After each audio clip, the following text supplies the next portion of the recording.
talk about a conversation.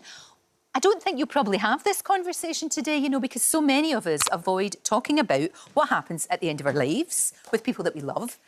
Meaning that care and all of that in later life, sorting out finances, all of these difficult things become even harder. Well, joining me now, consumer editor Claer Barrett, alongside our Dr Amir, who... Now, Dr Amir is the lead GP for palliative care at his surgery. Now, look, this is difficult. And when we know somebody's coming to the end of their life, we have to have these conversations, not then, but before. Exactly. And get it done. Some people might think it's morbid to talk about what happens to our money after we die, or how we want to be looked after. But it's an act of love, because it protects those people that you're going to leave behind from having to sort this out after your death, or, as you say, doing it in a hurry when you've been diagnosed. Now, the reason that I'm interested in this is because I've just made a podcast on my podcast Money Clinic with my FT colleague Miranda Green. Now, her dad died nearly a year ago, but she's still sorting through his financial affairs. A year on, still trying to close down accounts, things like that. And it's stopping the process of grieving from her. It's very hard to listen to this episode without tearing up, because you can see, you know, she's bringing this to work with her every single day. Now, me and my parents, you know, we've had lots of conversations about this. I know what they want their funeral to, you know, to include, because there's never a good time to talk about this. No. While you're still alive, it's so much easier to sort it all out. Well, that's true, because, I mean, when someone dies, it's horrific. Of course it is. You're dealing with that overwhelming grief. But if you do have something, all the practical information at hand, it just is one less thing to cope with at a really, really tough time, all of these kind of practicalities. And Amir, you know, I know this is something that you have to deal with a lot, and I just wonder... when do you have that conversation? I mean, should you have it years in advance, or when do you think you should do it?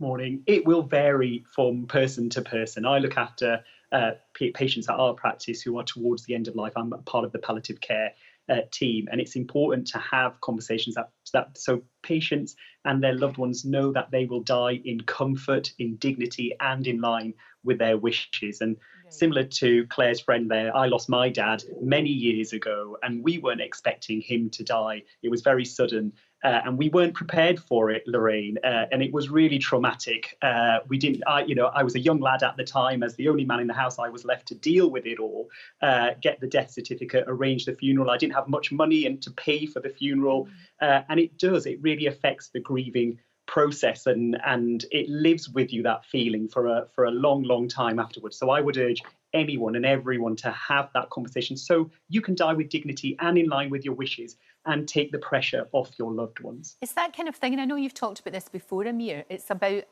a good death. I know that sounds slightly counterintuitive, but it's for somebody to go knowing that everything has been done. Do you know what I mean? They can go. That's right. They can go. Yeah.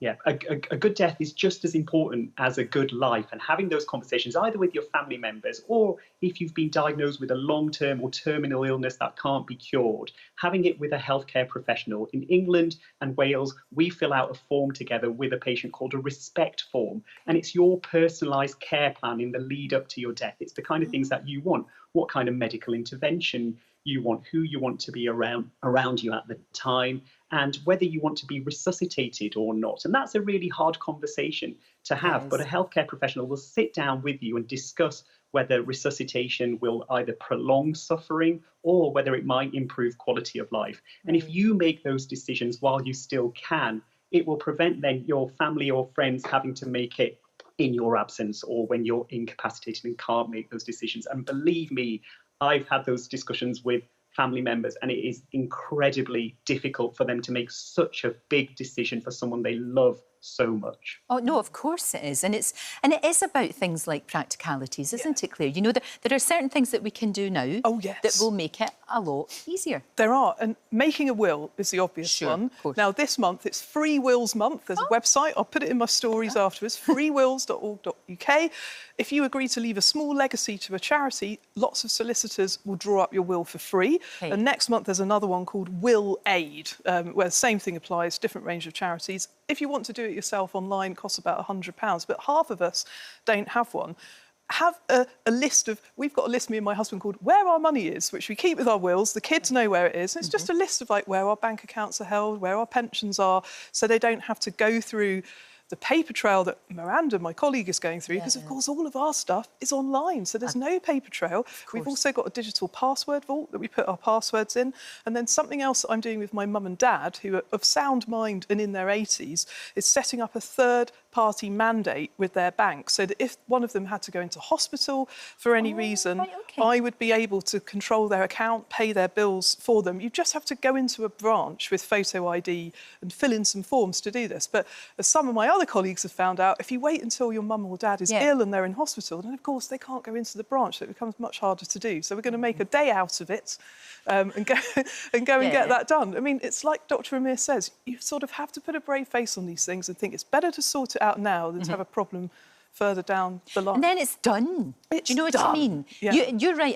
a day out. I mean, I know that makes sound a bit mad. But yeah, you go, get the will done, get all of that done, and then go out for a right good lunch. Exactly. Or a tea. Yeah, or whatever. to reward yourself. Yes, exactly. And then everybody's got peace of mind. They have. And there we are. One quick tip to pass on as well. Now, the government actually have got it right on this. They have got a form called Tell Us Once, or a service called Tell Us Once online. You put the death certificate into that, you tell them all of the government agencies get informed, whether it's the DVLA, the pensions people, the tax people. Really, really good for people who are grieving. The private sector needs to take a leaf out of their book, because it's very, very hard at the moment dealing with all of these individual banks, insurance companies.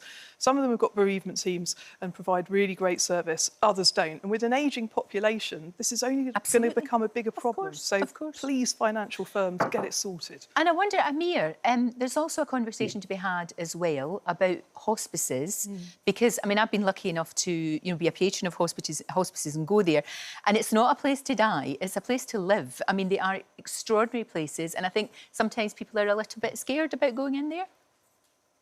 That's right. People think of hospices as places people go to die, or those with cancer go, but actually half of people who are admitted or referred to hospices go there for respite or symptom relief and come home afterwards. And just like you, Lorraine, anyone who's been to a hospice will know that it's actually a really vibrant place, that it's full of life and activities, and they support family members as well as patients there. And they respect things like your religious beliefs as well. So it's important to have those conversations with the hospice team there, in case you want a priest, an imam or a rabbi with you at the time of death. But also what they do is just give you that all-round holistic support, which is so important to the patient and to family members during that time. And if you can't have access to a hospice, we can arrange hospices at home if that's what you prefer, and a palliative care community team who will come and look after you at home in line with your wishes. But that's the key thing, in line with your wishes. We don't know what they are unless you tell them. Exactly. So exactly. please tell us. So right.